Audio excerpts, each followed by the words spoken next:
अस्सलाम वालेकुम। आज जो हमने टॉपिक पढ़ना है वो है कि सेल्स के अंदर क्रोमोसोम की तादाद कितनी होती है और किस तरह से सेल डिवीजन के दौरान ये क्रोमोसोम की तादाद मेंटेन रहती है। तो अभी हम ये वाला टॉपिक पढ़ते हैं। तो हमारी बॉडी के अंदर जितने भी सेल्स होते हैं गैमेट्स के अलावा जितने भी सेल्स होते हैं जिन्हें हम कहते हैं सोमैटिक सेल्स, उनके अंदर क्रोमोसोम्स की दो कॉपीज़ होती हैं और ये जो दो कॉपीज़ होती हैं ये साइज़ में, शेप में और जीन्स की लोकेशन के हवाले से जीन्स के टाइप के हवाले से सेम होते हैं। या फिर हम ऐसा कह सकते हैं कि वहाँ पे जो जीन्स होते हैं वो सेम करैक्टर के लिए होते हैं। जीन्स सेम करैक्टर के लिए होते हैं और जीन्स की लोकेशन भी सेम होती है और उन क्रोमोसोम की शेप और साइज़ भी क्या होता है, बिल्कुल एक जैसा होता है। अब यहाँ पे जो जीन्स होते हैं किसी भी करैक्टर के लिए वो सेम भी हो सकते हैं और डिफरेंट भी हो सकते हैं। और ये जो क्रोमोसोम जो बिल्कुल एक दूसरे जैसे होते हैं लेकिन कुछ डिफरेंसेस भी होते हैं जीन्स टाइप के हवाले से। ये जो क्रोमोसोम बिल्कुल नियरली एक जैसे होते हैं इन्हें हम कहते हैं होमोलोगस क्रोमोसोम्स। और वो सेल्स जिनके अंदर हर एक क्रोमोसोम की दो कॉपीज़ होती हैं यानी होमोलोगस क्रोमोसोम्स प्रेजेंट होते हैं, उन्हें हम कहते हैं डिप्लॉइड सेल्स। और वो सेल्स जैसे कि गैमेट्स जिनके अंदर इस क्रोमोसोम की, क्योंकि अब हमारी बॉडी के अंदर हमारे सेल्स के अंदर 46 क्रोमोसोम होते हैं यानी 23 डिफरेंट टाइप्स के क्रोमोसोम होते हैं। यह 23 क्या होते हैं, पेयर्स होते हैं, या हम ऐसा कह सकते हैं 23 होमोलोगस पेयर। तो वो सेल जिसके अंदर होमोलोगस पेयर होते हैं या जिनके अंदर क्रोमोसोम की कॉपीज़ होती हैं उन्हें हम क्या कहते हैं, डिप्लॉइड सेल्स।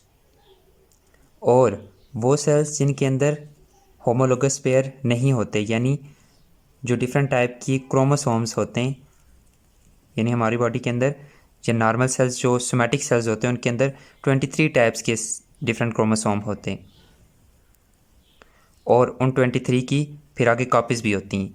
23 मदर से आते हैं और 23 फादर से आते हैं, तो कितने बनते हैं, 46।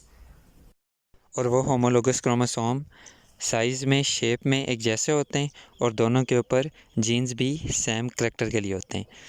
और जीन्स सेम टाइप के भी हो सकते हैं और डिफरेंट टाइप के भी हो सकते हैं। इस वजह से हम कहते हैं कि होमोलोगस पेयर के अंदर जो क्रोमोसोम होते हैं वो एक दूसरे की कॉपी होते हैं।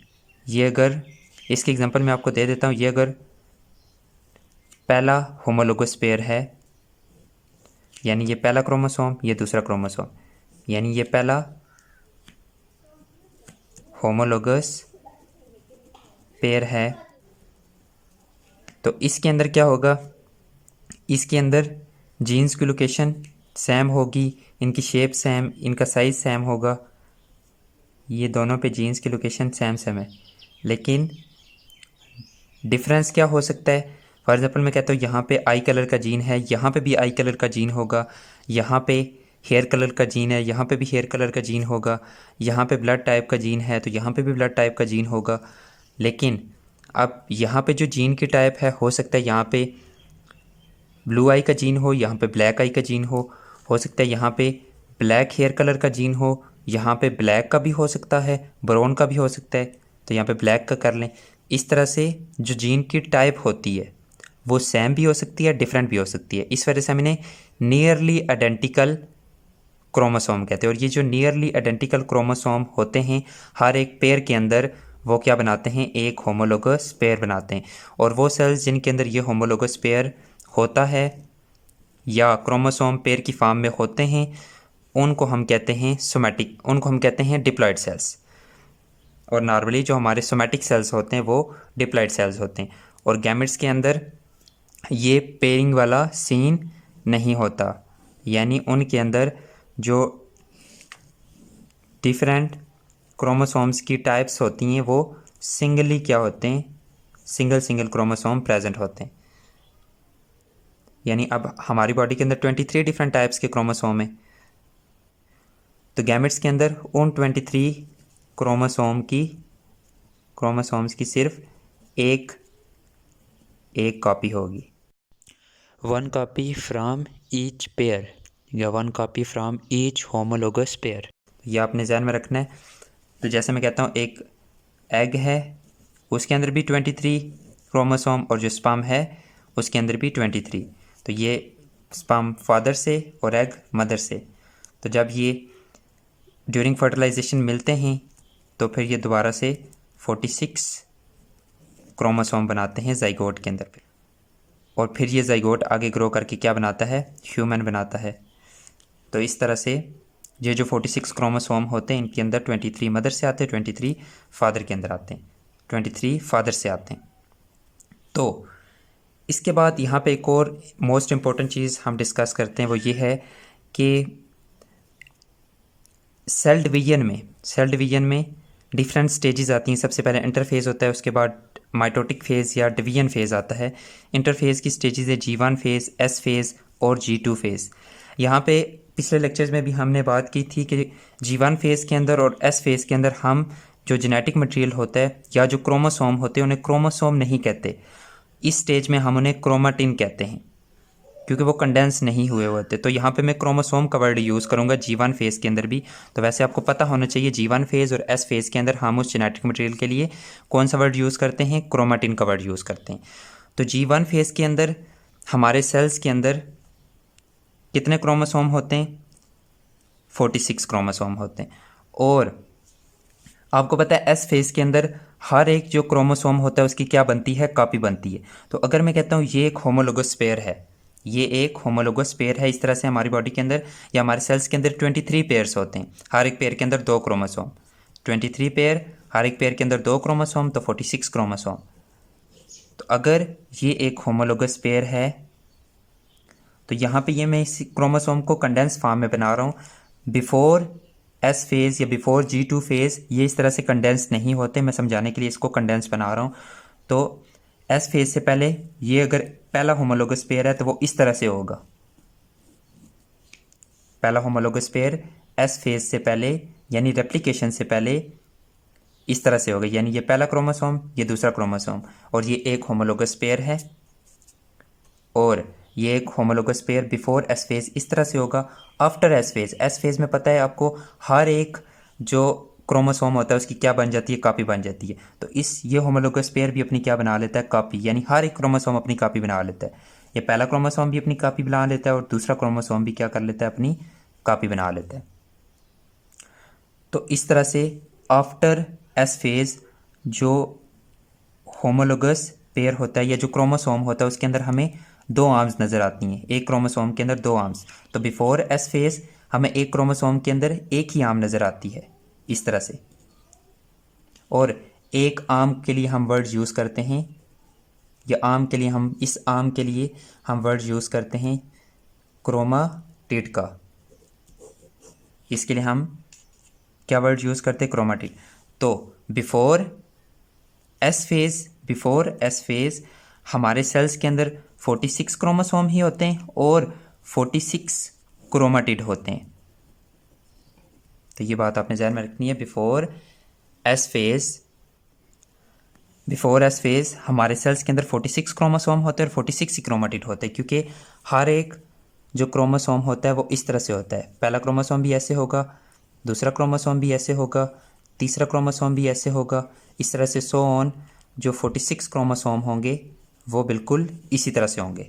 लेकिन आफ्टर एस फेज़ हर एक क्रोमोसोम अपनी कॉपी बना लेता है। ये भी अपनी कॉपी बनाएगा, ये भी अपनी कॉपी, ये भी अपनी कॉपी, और वो कॉपी पहले से मौजूद क्रोमोसोम के साथ किसके ज़रिए अटैच होती है? सेंट्रोमेयर के ज़रिए अटैच होती है। तो इस तरह से आफ्टर एस फेज़ क्रोमोसोम तो 46 ही रहते हैं, यानी हमारे लिए ये भी एक ही क्रोमोसोम है और ये भी एक ही क्रोमोसोम है, ये भी एक ही क्रोमोसोम है, ये भी एक ही क्रोमोसोम है। तो बिफोर एस फेज़ हमारे पास 46 क्रोमोसोम थे और 46 क्रोमाटिड थे, लेकिन आफ्टर एस फेज़ हमारे पास 46 क्रोमोसोम होते हैं और 92 क्रोमाटिड होते हैं।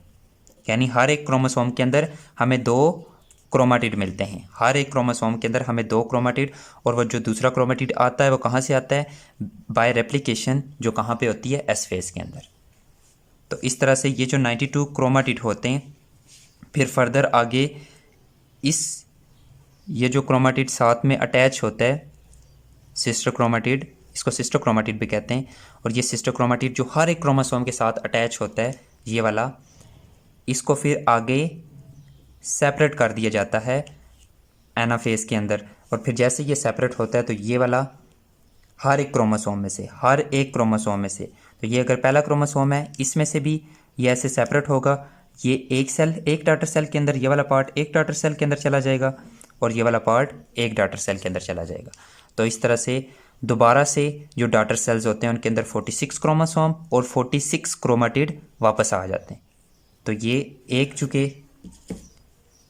इधर से ये वाला एक इसके अंदर आएगा, तो इसके अंदर उसी तरह से 46 क्रोमोसोम, यानी अब ये 46 आएंगे। अगर एक आ रहा है तो उसी तरह से 46 आएंगे और 46 क्रोमोसोम और 46 क्रोमाटिड एक सेल के अंदर दोबारा से आ जाएंगे। और फिर उसके बाद जो दूसरा सेल होगा उसके अंदर भी 46 उसी तरह से 46 क्रोमोसोम और 46 क्रोमाटिड आ जाएंगे।